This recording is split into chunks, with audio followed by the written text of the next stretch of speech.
మీరు చూస్తున్నారు S8 news. S8 news కి స్వాగతం. నేను రేవతి. ముందుగా ముఖ్యాంశాలు.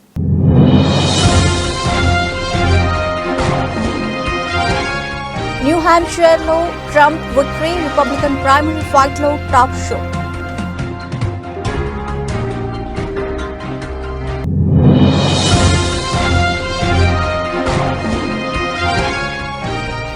బుల్లెట్ ట్రయల్ కోసం కొత్త బ్రిడ్జ్, అద్భుతమైన పిక్ షేర్ చేసిన రైల్వే శాఖ.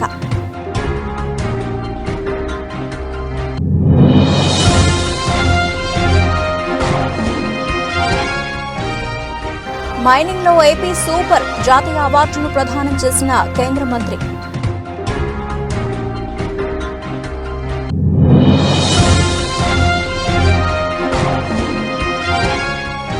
కేసీఆర్ వెంటే ఉంటాం, సీఎం రేవంత్ రెడ్డిని కలిస్తే తప్పేంటి తేల్చి చెప్పిన బీఆర్ఎస్ ఎమ్మెల్యేలు.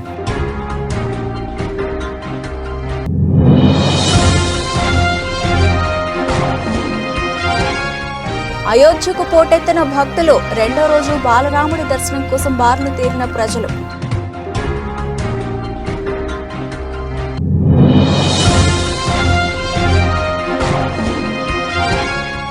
రవిశాస్త్రికి లైఫ్ టైమ్ అచీవ్మెంట్ అవార్డు, భావోద్వేగానికి లోనైన మాజీ కోచ్.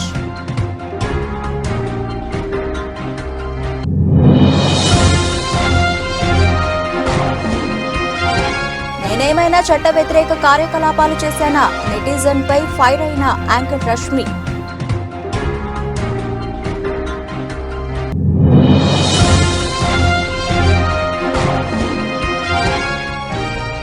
నష్టాల్లో ప్రారంభమైన సెన్సెక్స్, నిఫ్టీ మిశ్రమంగా ఆసియా మార్కెట్లు. రైట్, డీటెయిల్స్ చూస్తే రిపబ్లికన్ పార్టీ తరఫున అధ్యక్ష అభ్యర్థిగా ఈసారి కూడా పోటీ పడేందుకు అమెరికా మాజీ దేశాధ్యక్షుడు డొనాల్డ్ ట్రంప్ ప్రయత్నిస్తున్న విషయం తెలిసిందే. అయితే పార్టీ అభ్యర్థిత్వం కోసం జరుగుతున్న ప్రైమరీ ఎన్నికల్లో ఇప్పటికే ఓ విక్టరీ కొట్టిన ట్రంప్ ఇవాళ మరో భారీ విజయాన్ని సొంతం చేసుకున్నారు. న్యూ హ్యాంప్షైర్ ప్రైమరీలో ఆయన విజయకేతన ఎగురవేశారు. దీంతో దాదాపు ఆయనకు అధ్యక్ష అభ్యర్థిగా లైన్ క్లియర్ అయ్యే అవకాశాలు స్పష్టంగా కనిపిస్తున్నాయి. న్యూ హ్యాంప్షైర్ లో ట్రంప్ కు 55% ఓట్లు పడ్డాయి. ఇక రెండవ స్థానంలో నిక్కీ హేలీ ఉంది. వారం క్రితం అయోవాలో జరిగిన ప్రైమరీలో కూడా ట్రంప్ నెగ్గిన విషయం తెలిసిందే. న్యూ హ్యాంప్షైర్ లో 22 మంది డెలిగేట్స్ ఉండగా దాంట్లో ట్రంప్ 11, హేలీ 8 గెలుచుకున్నట్లు సమాచారం. రిపబ్లికన్ పార్టీ తరఫున అధ్యక్ష అభ్యర్థి రేసులో ఒకవేళ హేలీ ఉన్నా తాను పట్టించుకోబోనని ట్రంప్ అన్నారు. ఆమె ఏం చేయాలనుకున్నా చేసుకోవచ్చన్నారు. అయితే సౌత్ కారోలినాలో జరిగే ప్రైమరీ రేస్లో మాత్రం తనదే విజయం ఉంటుందని మరోవైపు నిక్కీ హేలీ అన్నారు. 3 times now, 3. We win it every time. We win the primary, we win the generals, we've won it, and it's a very, very special place to me. It's very important. If you remember in 2016, we came here and we needed that win, and we won by 21 points, and it was great. And today, I have to tell you, it was very interesting because I said, wow, what a great victory. But then somebody ran up to the stage all dressed up nicely when it was at 7, but now I just walked up and it's at 14.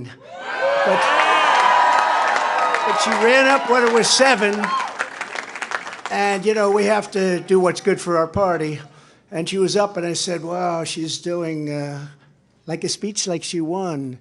She didn't win, she lost. And you know,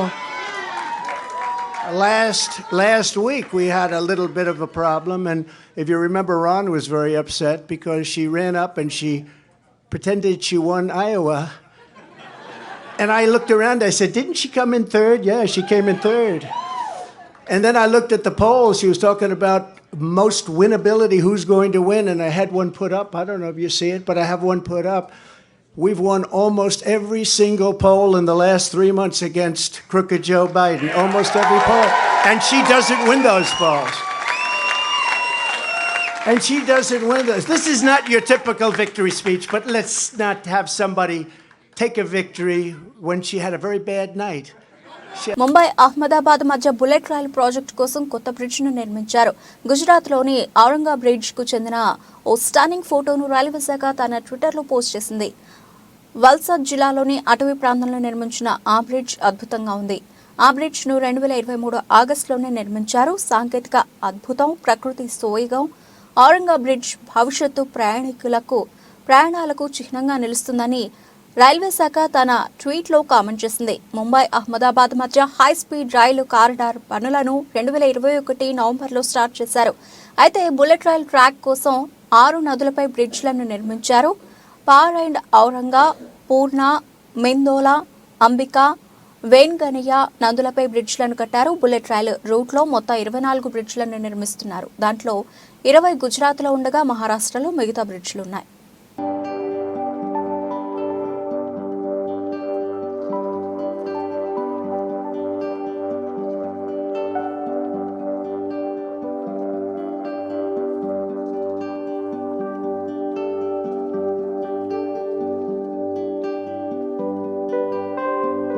major minerals mining లీజ్ల జారీలో రాష్ట్ర ప్రభుత్వం అనుసరిస్తున్న పారదర్శక విధానాలకు జాతీయ స్థాయి award లభించింది.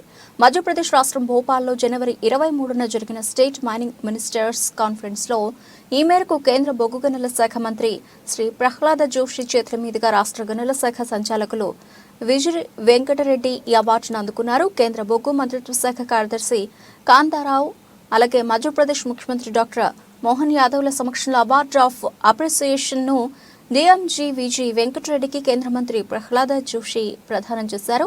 ఈ సందర్భంగా ఆంధ్రప్రదేశ్ ప్రభుత్వం ముఖ్యమంత్రి వైఎస్ జగన్మోహన్ రెడ్డి, గనుల శాఖ మంత్రి పెద్దిరెడ్డి రామచంద్రారెడ్డిల ఆధ్వర్యంలో తీసుకున్న పలు సంస్కరణలు కేంద్ర మంత్రి అభినందించారు. మైనింగ్ రంగంలో ఆంధ్రప్రదేశ్ రాష్ట్రం అత్యంత పారదర్శకంగా అవలంబిస్తూ ఉన్న విధానాల వల్ల అనతి కాలంలోనే జాతీయ స్థాయిలో 3వ స్థానంలో నిలవడం ప్రశంసనీయమని కొనియాడారు. గత ఆర్థిక సంవత్సరంలో 11 మేజర్ మినరల్స్ బ్లాకులను విజయవంతంగా యాక్షన్ ప్రక్రియను పూర్తి చేసి మైనింగ్ ఆపరేషన్స్ ను ప్రారంభించడం శుభపరిణామమని అన్నారు. ఇదే విధంగా మైనింగ్ రంగాన్ని మరింత ముందుకు తీసుకువెళ్లాలని ఆకాంక్షించారు.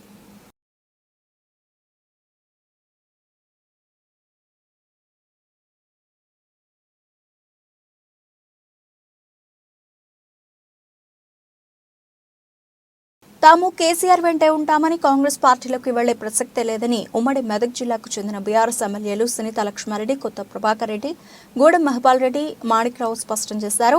తాము కాంగ్రెస్ పార్టీలో చేరుతామని వచ్చిన వార్తలను ఖండించారు. ఆ 4 ఎమ్మెల్యేలు బుధవారం మీడియాతో మాట్లాడుతూ తాము సీఎం రేవంత్ రెడ్డిని కలవడంపై అనవసరంగా రాజకీయం చేస్తున్నారని, ఎన్నికల వాగ్దానాలను అమలు చేయాలని కోరేందుకే కలిసికట్టుగా వెళ్లినట్లుగా చెప్పారు. అలాగే ప్రోటోకాల్, వ్యక్తిగత సెక్యూరిటీ గురించి కూడా సీఎంతో చర్చించినట్టు తెలిపారు. రాజకీయ దురుద్దేశం గానీ, పార్టీ మారే ఆలోచన గానీ లేదని స్పష్టం చేశారు. తమ పార్టీ అధిష్టానంపై తమకు నమ్మకం ఉందని, నియోజకవర్గ అభివృద్ధి కోసమే ముఖ్యమంత్రిని కలిసినట్టు చెప్పారు. మీడియాలో వచ్చిన వార్తలతో తమ కార్యకర్తలు గందరగోళానికి గురవుతున్నారని, ఈ అంశానికి ఇక్కడితో ఫుల్ స్టాప్ పెట్టాలని కోరారు. తమ నియోజకవర్గ సమస్యల పరిష్కారం కోసం ఎన్నిసార్లైనా ముఖ్యమంత్రిని కలుస్తామన్నారు. ఇంకా 100 సార్లు కలుస్తాం, నెలకు ఒక్కసారైనా కలుస్తాం, మా నియోజకవర్గాల అభివృద్ధి కోసం ఎక్కడికైనా పోతాం, ఎవరినైనా కలుస్తామని ప్రకటించారు. రాష్ట్ర సమస్యల పరిష్కారం కోసం ప్రధానితో పాటు కేంద్ర మంత్రులను సీఎం రేవంత్ ని కలిశారని, అదేవిధంగా తాము కూడా నియోజకవర్గ సమస్యల పరిష్కారానికి ముఖ్యమంత్రిని కలిశామని అన్నారు. ప్రతిపక్షంగా ప్రజల తరఫున ప్రభుత్వాన్ని ప్రశ్నిస్తూనే ఉంటామన్నారు. ప్రజల సమస్యల పరిష్కారం కోసం మంత్రులను, అధికారులను కలుస్తూ ఉంటామని, ఇదో నిరంతర ప్రక్రియ అని చెప్పుకొచ్చారు. ప్రాణం ఉన్నంత వరకు బీఆర్ఎస్ పార్టీలోనే ఉంటామని కేసీఆర్ తమ నాయకుడని స్పష్టం చేశారు. పార్టీ మారాల్సిన అవసరం తమకు లేదన్నారు. తమపై తప్పుడు వార్తలు ప్రసారం చేస్తే పరువు నష్టం దావా వేసేందుకు కూడా వెనుకాడబోమని హెచ్చరించారు.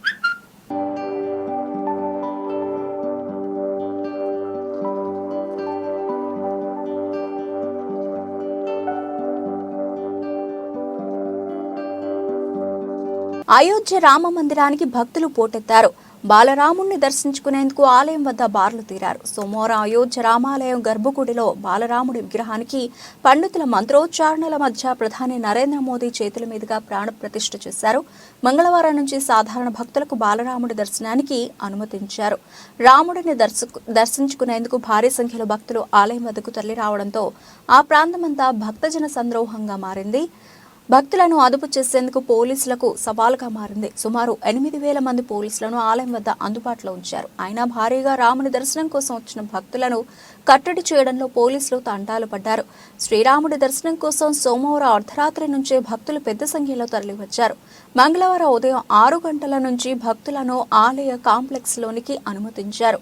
అయితే దర్శనానికి సమయాన్ని 2 భాగాలుగా విభజించారు. ఉదయం 7 గంటల నుంచి 11:30 వరకు, మధ్యాహ్నం 2 గంటల నుంచి రాత్రి 7 గంటల వరకు బాలరాముని దర్శనం చేసుకునే అవకాశం కల్పించారు. దీంతో తొలి రోజు ఉదయం నుంచి సాయంత్రం వరకు దాదాపు 5 లక్షల మంది భక్తులు బాలరాముని దర్శనం చేసుకున్నారు. ఆలయం వద్ద భక్తుల రద్దీ విపరీతంగా ఉండడంతో యూపీ ముఖ్యమంత్రి యోగి ఆదిత్యనాథ్ హెలికాప్టర్లో ఏరియల్ సర్వే నిర్వహించారు. ఆలయం వద్ద ఏర్పాట్లను పరిశీలించి భక్తులకు ఇబ్బందులు తలెత్తకుండా అధికారులకు సూచనలు చేశారు. యూపీలోని అయోధ్య రేంజ్ ఐజీ ప్రవీణ్ కుమార్ మాట్లాడుతూ భక్తులు భారీ సంఖ్యలో శ్రీరాముడి దర్శనానికి వస్తూ ఉండడంతో వృద్ధులు, వికలాంగులు ఆలయ దర్శనాన్ని 2 వారాల పాటు వాయిదా వేసుకోవాలని సూచించారు.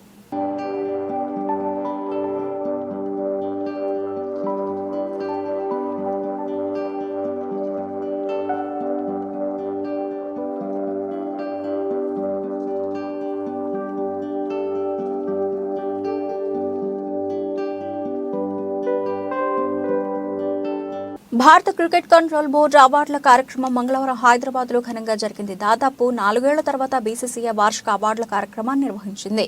భారత క్రికెటర్లతో పాటు దేశవాళీ ఆటగాళ్లు, బీసీసీఐ పెద్దలు ఈ వేడుకకు హాజరు కాగా హర్ష భోగ్లే వ్యాఖ్యాతగా వ్యవహరించారు. అంతర్జాతీయ క్రికెట్లో మంచి ప్రదర్శన కనబరిచిన ఆటగాళ్లకు పాలి ఉమ్రిగర్ అవార్డును ప్రదానం చేశారు. 2022-23 గాను పాలి ఉమ్రిగర్ ఉత్తమ క్రికెటర్గా శుభ్మన్ గిల్, 2020-21కి స్పిన్నర్ రవిచంద్రన్ అశ్విన్, 2019-20కి పేసర్ మొహమ్మద్ షమి, 2021-22కి బుమ్రాలో అందుకున్నారు. ఉత్తమ మహిళా ప్లేయర్గా 2021-22కి గాను స్మృతి మంధానా, 2019-20, 2022-23 గాను దీప్తి శర్మలు ఈ అవార్డులను గెలుచుకున్నారు.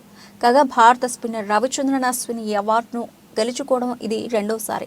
భారత మాజీ cricketer coach Ravi Shastri, CK Naidu life time achievement award అందుకున్నారు. బీసీసీఐ అధ్యక్షుడు రోజర్ బిన్నీ, సెక్రటరీ జై షా అతన్ని ఈ అవార్డును ప్రదానం చేశారు. రవిశాస్త్రితో పాటు ఫారూక్ ఇంజనీర్ కూడా ఈ అవార్డును అందుకున్నారు. I've seen you live life king size, but I'm sure this is a wonderful emotional moment for you as well, what you've just got. It certainly is, and ladies and gentlemen, thanks for coming. I thank the BCCI for bestowing this honor on me. You know, it's 4 decades in the game where you've not missed a beat, and you've been involved with Indian cricket right through. It's a very touching moment for me because when I started my cricket at the age of 17, and I finished at 31 as a player, at 30 in fact, as a player, BCCI were my guardians right through. They showed me the path to play sport. You know, at a time where the bucks weren't big in the game, like Farooq mentioned, but there was pride in playing for your country. I saw the BCCI grow up in these 40 years of mine, you know, to become a powerhouse in world cricket. And because of that, you can see generations after generations of players benefiting. So for me, this is a very special evening, especially with the women's team, the men's cricket team there. You've got the coaching staff from England. And there are people here who have been with me right through those 40 years, either as administrators, either as players, either as broadcasters, either as production people around the ground, you know, who are there when we play the game or watch the game or commentate on the game. So Tollywood నటి రష్మి గౌతమ్ గురించి పెద్దగా పరిచయం అక్కర్లేదు. Jabardasth show ద్వారా యాంకర్గా బుల్లితెరకు పరిచయమై ప్రేక్షకుల్లో భారీ craze సంపాదించుకున్నారు. అంతకుముందు సినిమాలో నటించిన ఈ భామకు పెద్దగా గుర్తింపు రాలేదు. ఈ షో ద్వారా వచ్చిన క్రేజ్తో బిగ్ స్క్రీన్ పై అప్పుడప్పుడు మెరుస్తోంది. మరోవైపు సోషల్ మీడియాలో లేటెస్ట్ ఫోటో షూట్స్తో అభిమానులను అలరిస్తూ ఉంటోంది. ఇదిలా ఉంటే రష్మి తాజాగా ఓ నెటిజన్ పై ఆగ్రహం వ్యక్తం చేసింది. అయోధ్య రామ మందిర ప్రారంభోత్సవంపై ఆనందం వ్యక్తం చేస్తూ రష్మి ఇటీవల ఒక పోస్ట్ చేసింది. అయితే ఈ పోస్ట్ పై నెటిజన్ రిప్లై ఇస్తూ కాషాయపు రంగు చీర కట్టి అన్ని చెడ్డ పనులు చేస్తున్నావు అంటూ కాస్త అసభ్య పదజాలం వాడాడు. దీంతో రష్మికి మండిపోయినట్టుంది. ఆ ట్వీట్ కు రిప్లై ఇస్తూ గట్టిగా కౌంటర్లు వేసింది. నేనేమైనా బిల్లులు కట్టకుండా డబ్బులు ఎగ్గొట్టానా, లేదా నా తల్లిదండ్రుల్ని రోడ్డున వదిలేశానా, నా కుటుంబ బాధ్యతలు తీసుకోలేదా, ట్యాక్స్లు కట్టలేదా, నేనేమైనా అసాంఘిక కార్యకలాపాలు అకృత్యాలు చేశానా, ఎవరి దగ్గరైనా డబ్బులు లాగేసుకున్నానా, మీ దృష్టిలో అసభ్యకరమైన పనులంటే ఏంటి?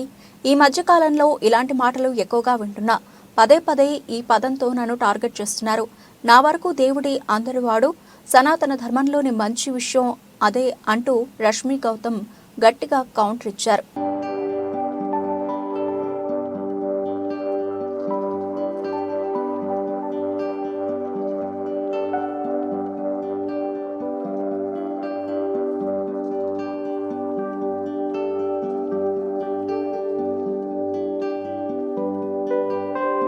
దేశీయ స్టాక్ మార్కెట్లు నిన్నటి నష్టాలను కొనసాగిస్తున్నాయి. నిన్న మార్కెట్లు ముగిసే సమయానికి పెట్టుబడిదారుల సంపద దాదాపు 8 లక్షల కోట్ల రూపాయల మేర ఆవిరి కాగా నేడు సైతం మార్కెట్లో బేజారును ప్రదర్శిస్తున్నాయి. ఉదయం 9:16 సమయంలో బెంచ్ మార్క్ సూచీ సెన్సెక్స్ 186 పాయింట్ల నష్టంలో కొనసాగుతూ ఉండగా మరో కీలక సూచీ నిఫ్టీ 39 పాయింట్లు కోల్పోయింది. ఇదే క్రమంలో నిఫ్టీ బ్యాంక్ సూచీ 276 పాయింట్లు, నిఫ్టీ మిడ్ క్యాప్ సూచీ మాత్రం స్వల్పంగా 2 పాయింట్ల మేర లాభంతో ఇంట్రాడేలో కొనసాగుతున్నాయి. వాస్తవానికి అమెరికా మార్కెట్లు లాభాలతో ముగియగా ఆసియా మార్కెట్లు మాత్రం మిశ్రమంగా ఉండడంతో దేశీయ మార్కెట్లను ప్రభావితం చేస్తోంది.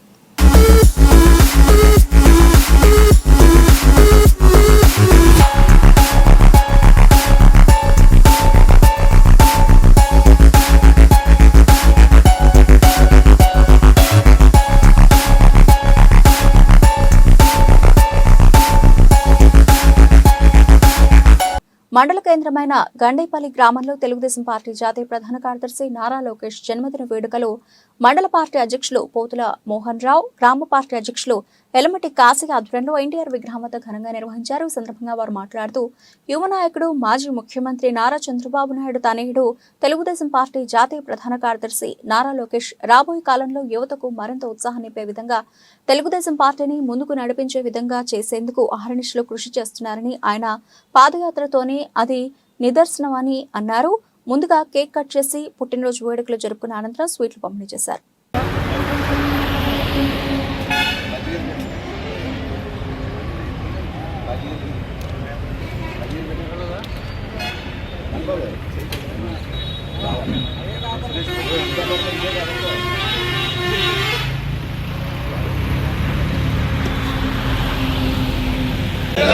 లోకేష్ బాబు గారి నాయకత్వం, జ్యోతుల నెహ్రూ గారి నాయకత్వం, జ్యోతుల నవీన్ గారి నాయకత్వం.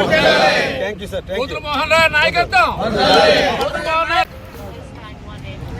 ఆంధ్రప్రదేశ్ ఆశా జ్యోతి యువ కెరటం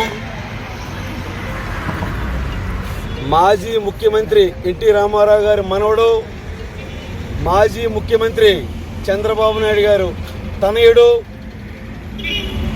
మా యువ నాయకుడు, యువ కిషోరం, ఆంధ్రప్రదేశ్కి దశ దిశ నిర్దేశించే మా ఆశా జ్యోతి నారా లోకేష్ గారి 41వ పుట్టినరోజు సందర్భంగా గండేపల్లి మండలం గండేపల్లి గ్రామంలో వారి తాతయ్య గారి విగ్రహం దగ్గర చాలా ఆయన పుట్టినరోజు వేడుకలు చాలా దిగ్విజయంగా జరుపుకున్నటువంటి రోజు ఈరోజు. 1983 జనవరి 23న మా లోకేష్ బాబు జన్మించాడు.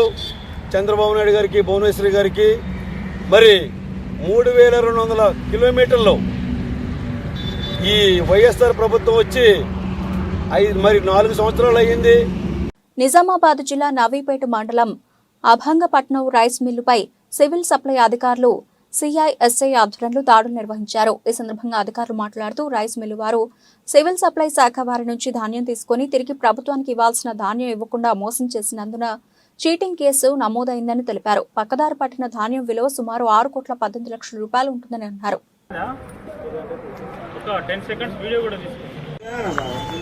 Civil supply DT Abdul Rehman యొక్క ఫిర్యాదు మేరకు ఈరోజు ఈ అభంగపట్నంలో యూనుస్ ట్రేడర్స్ పేరు మీద యూనుస్ అనే రైస్ మిల్ పనిచేస్తున్నారు. ఇతను సివిల్ సప్లై శాఖ వారి దగ్గర నుంచి ధాన్యం తీసుకొని తిరిగి ప్రభుత్వానికి ఇవ్వాల్సిన బియ్యాన్ని ఇవ్వకుండా మోసం చేసిన దానికి సంబంధించి చీటింగ్ కేసు నమోదైంది. దీనికి సంబంధించి సివిల్ సప్లై అధికారులు, డిఎం గారు మరియు వాళ్ళ సిబ్బంది కూడా ఇక్కడికి రావడం జరిగింది. దీంట్లో మిస్అప్రాపరేషన్ అయినటువంటి స్టాక్ యొక్క విలువ సుమారు 6,18 లక్షలు ఉంటుంది. అదే వడ్లలో చెప్తే 26,000 క్వింటాల చిల్లర ఉంటుంది. దీనికి సంబంధించి 3 సీజన్లలో 2021, 22 ఖరీఫ్, రబీ మరి 22, 23 ఖరీఫ్ సంబంధించిన ధాన్యం ఇది. ఇదంతా తీసుకొని తిరిగి సివిల్ సప్లై శాఖ వారికి ఇవ్వాల్సిన బియ్యాన్ని ఇవ్వకుండా మోసం చేసిన పైన కేసు నమోదు చేసి దర్యాప్తు చేయడం జరుగుతుంది.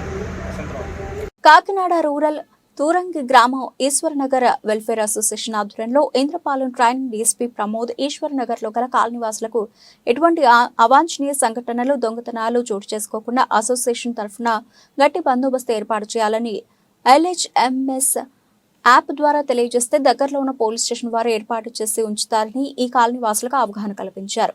దుర్గారావు గారిది మీ అందరికి తెలుసో లేదో ఇంకోటి కూడా జరిగింది. సేమ్ రోజు జరిగిందని మేము ఎక్స్పెక్ట్ చేస్తున్నాం.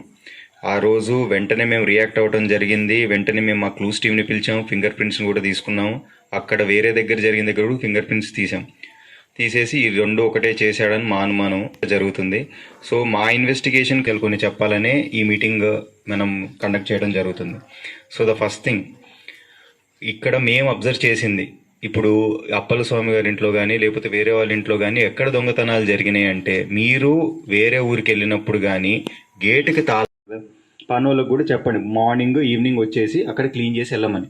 అప్పుడు మార్నింగ్ ఈవినింగ్ పనులు వచ్చి తిరుగుతూ ఉంటే ఆ చూసిన వాడికి దొంగకి వాడికి ఏమనిపిస్తుంది, ఇంట్లో ఉన్నారు ఎవరు లేని ఇల్లు అయితే కాదు అని అయితే అనుకుంటాడు కదా. సో ఒక రకంగా వీళ్ళ ఇంటి దగ్గర జరిగినప్పుడు నేను కొంతమందికి చెప్పాను, అందరున్నారు లేదో తెలియదు, ఇప్పుడు మళ్ళీ చెప్పదలుచుకుంటున్నాను. లాక్డ్ హౌస్ మానిటరింగ్ సిస్టమ్ అనే ఒక యాప్ ఉంటుంది. ఇది పోలీస్ ప్రజలకు ఇచ్చే సర్వీస్ యాప్ అన్నమాట. నిజామాబాద్ జిల్లా సాలూరు మండల కేంద్రంలోని Ali Sayanna HP petrol bunk లో జిల్లా తూనికల కొలతల శాఖ అధికారులు తనిఖీలు నిర్వహించారు. పెట్రోల్, డీజిల్ ను 5 లీటర్ల పాత్రలో కొలతలు చేసి పరిశీలించారు. అనంతరం వినియోగదారులకు పలు సూచనలు చేశారు. పెట్రోల్ బంకులపై అనుమానాలు ఉంటే వారికి ఫిర్యాదు చేయాలన్నారు. పెట్రోల్, డీజిల్ పోసుకునే సమయంలో గమనించాల్సిన అంశాలను వినియోగదారులకు తెలిపారు.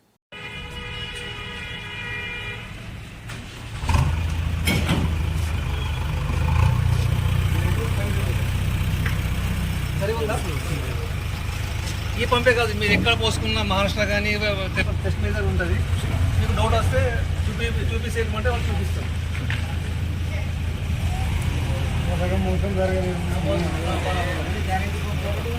కంచికచర్ల మండలం పేరకలపాడు గ్రామంలో హర్ ఘర్ తిరంగా కార్యక్రమం 15/8/2022న నిర్వహించారు. పేరకలపాడు గ్రామ సర్పంచ్ మన్నె సాత్విక తన సొంత డబ్బులు 111,550 రూపాయలు ఖర్చు చేశారు. కంచికచర్ల మండల పరిషత్ కార్యాలయంలో పేరుకలపాడు సర్పంచ్ మన్నె సాత్విక మీడియాతో మాట్లాడుతూ, కంచికచర్ల మండల పరిషత్ అభివృద్ధి అధికారిని శిల్ప దొంగ బిల్లులు పెట్టి డబ్బులు తీసుకున్నారని తెలిపిన సర్పంచ్ సాత్విక, తాము ఎన్నోసార్లు ఎంపీడీఓను తమ ఖర్చు పెట్టిన డబ్బుల గురించి అడిగినా ఇంకా డబ్బులు పడలేదని సమాధానం చెప్పారు. తమకు ఎంపీడీఓ అధికారినిపై అనుమానంతో సమాచారం హక్కు చట్టం ద్వారా వివరాలు తెలుసుకుంటే ఎంపీడీఓ అవినీతి గురించి తమకు తెలిసింది. ఎంపీడీఓ శిల్ప విధుల్లో చేరినప్పటి నుండి కంచికచర్ల మండలంలో చాలా చోట్ల అవినీతికి పాల్పడ్డారు. ఉన్నతాధికారులు స్పందించి కంచికచర్ల మండల పరిషత్ అధికారినిపై చర్యలు తీసుకోవాలని సర్పంచ్ సాత్విక తెలిపారు. ఆగస్టు 15న కేంద్ర ప్రభుత్వ ఆదేశాల మేరకు అమృత మహోత్సవ అనే కార్యక్రమాన్ని పేర్కలపాడు గ్రామంలో నిర్వహించుకోవడం జరిగిందండి. ఈ కార్యక్రమానికి సక్సెస్ చేయండి అని చెప్పి మండలం నుంచి నాకు ఈఓపీఆర్డి శ్రీనివాస్ గారు కావచ్చు, ఎంపీడీఓ గారు కావచ్చు నా దగ్గరకు వచ్చి ఈ ప్రోగ్రామ్ని సక్సెస్ చేయండి, అమౌంట్ దానికి ఏదైతే ఖర్చు పెడతామో దాన్ని మనం మండలం నుంచి ఇప్పిద్దామని చెప్పి నాకు హామీ ఇచ్చారు వాళ్ళు. దాన్ని అలానే ప్రోగ్రామ్ని సక్సెస్ చేయడం జరిగింది. 1,11,550 రూపాయలు మేము మా సొంత డబ్బులు ఖర్చు చేయడం జరిగింది. దాని తర్వాత నెక్స్ట్ మంత్ 3వ తారీఖున 3/9/2022 సంవత్సరంలో మేము పర్టికులర్ బిల్స్ అన్ని తీసుకొచ్చి ఎంపీడీఓ గారికి సబ్మిట్ చేస్తే మేము ఇంత పెట్టామండి ఇదండి అమౌంట్ అని చెప్పిస్తే వారు పంచాయతీ నిధుల నుంచి మీరు క్లెయిమ్ చేసుకోండి, దీనికి నిధులు మాకు పైనుంచి అయితే ఎటువంటి నిధులు రాలేదని వారు చెప్పారు. కానీ అప్పుడు నాకు ప్రోగ్రామ్ ముందు చెప్పింది ఏంటి, మండలం నుంచి ఇస్తాము ప్రోగ్రామ్ సక్సెస్ చేయండి అని చెప్పి అప్పుడు చెప్పారు. కానీ ఇప్పుడు వెళ్ళి అడిగితే ఇలా అన్నారు. దీనిని ఎన్నిసార్లు అడిగినా వాళ్ళు ఇదే ఆన్సర్ చెప్తుంటే దీన్ని కలెక్టర్ గారి దృష్టికి నేను తీసుకెళ్ళాను. డిఫరెంట్ టైమ్స్లో వెళ్ళి నేను అర్జీలు ఇచ్చుకోవడం జరిగింది. వారు నాకు మండలం నుంచి వీళ్ళకి డబ్బులు కేటాయించండి అని చెప్పి అనౌన్స్మెంట్ ఇవ్వడం జరిగింది. కలెక్టర్ గారు మండలానికి ఇచ్చారు. అయినా కానీ కలెక్టర్ గారి ఆదేశాలను కూడా వీళ్ళు ధిక్కరించి నాకు ఎటువంటి అమౌంట్ అనేది ఇవ్వలేదు. ఇవన్నీ ఇలా జరుగుతుంటే నాకు ఎందుకు అనుమానం వచ్చి నేను సమాచార హక్కు చట్టం కింద. బులెటిన్ ముగించే ముందు హెడ్లైన్స్ మరోసారి.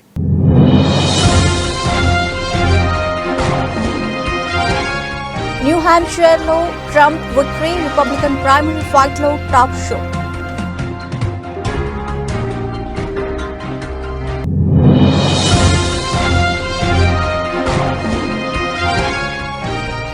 బుల్లెట్ రైల్ కోసం కొత్త బ్రిడ్జ్, అద్భుతమైన పిక్ షేర్ చేసిన రైల్వే శాఖ.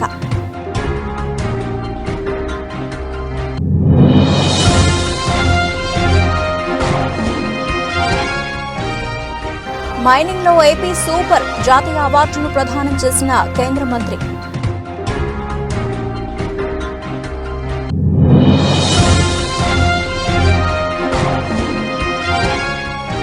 కేసీఆర్ వెంటే ఉంటాం, సీఎం రేవంత్ రెడ్డిని కలిస్తే తప్పేంటి తేల్చి చెప్పిన బీఆర్ఎస్ ఎమ్మెల్యేలు.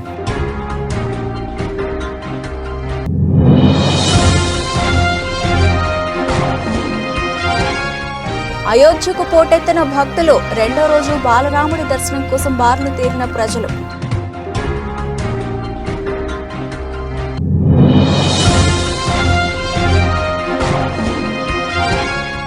రవిశాస్త్రికి లైఫ్ టైం అచీవ్మెంట్ అవార్డు, భావోద్వేగానికి లోనైన మాజీ కోచ్.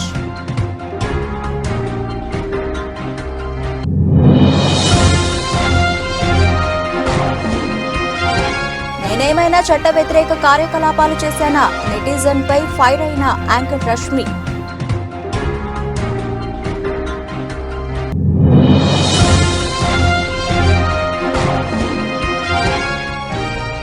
నష్టాల్లో ప్రారంభమైన సెన్సెక్స్, నిఫ్టీ మిశ్రమంగా ఆసియా మార్కెట్లు. ఇవి ఇప్పటివరకు నిలిచిన అప్డేట్స్. మరిన్ని అప్డేట్స్ తో మళ్ళీ కలుద్దాం. అంతవరకు సెలవు, నమస్తే.